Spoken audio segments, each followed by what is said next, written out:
समय की बात है, जंगल के पास एक लकड़हारा रहता था। वो जंगल में लकड़ी इकट्ठा करता था और उन्हें पास के बाजार में बेचता था कुछ पैसों के लिए। एक दिन की बात है, वो एक पेड़ काट रहा था, तभी हुआ ये कि गलती से उसकी कुल्हाड़ी पास की एक नदी में गिर गई। नदी बहुत ज्यादा गहरी थी और वास्तव में तेजी से बह रही थी। उसने बहुत प्रयत्न किया अपनी कुल्हाड़ी को खोजने की, लेकिन उसे वो वहां नहीं मिली। अब उसे लगा कि उसने कुल्हाड़ी खो दी है। वही दुखी होकर वो नदी के किनारे बैठकर रोने लगा। उसके रोने की आवाज सुनकर नदी के भगवान उठे और उस लकड़हारे से पूछा कि क्या हुआ। लकड़हारा ने उन्हें अपनी दुखद कहानी बताई। नदी के भगवान को उस लकड़हारे के ऊपर दया आई और वो उसकी मेहनत और सच्चाई देखकर उसकी मदद करने की पेशकश की। वो नदी में गायब हो गए और एक सुनहरी कुल्हाड़ी वापस लाया, लेकिन लकड़हारे ने कहा कि यह उसका नहीं है। वो फिर से गायब हो गए और अब की बार उन्होंने चांदी की कुल्हाड़ी लेकर वापस आए, लेकिन इस बार भी लकड़हारे ने कहा कि ये कुल्हाड़ी उसका भी नहीं है।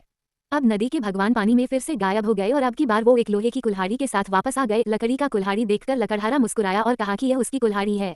नदी के भगवान ने लकड़हारे की ईमानदारी से प्रभावित होकर उसे सोने और चांदी की दोनों कुल्हाड़ियों से भेंट किया।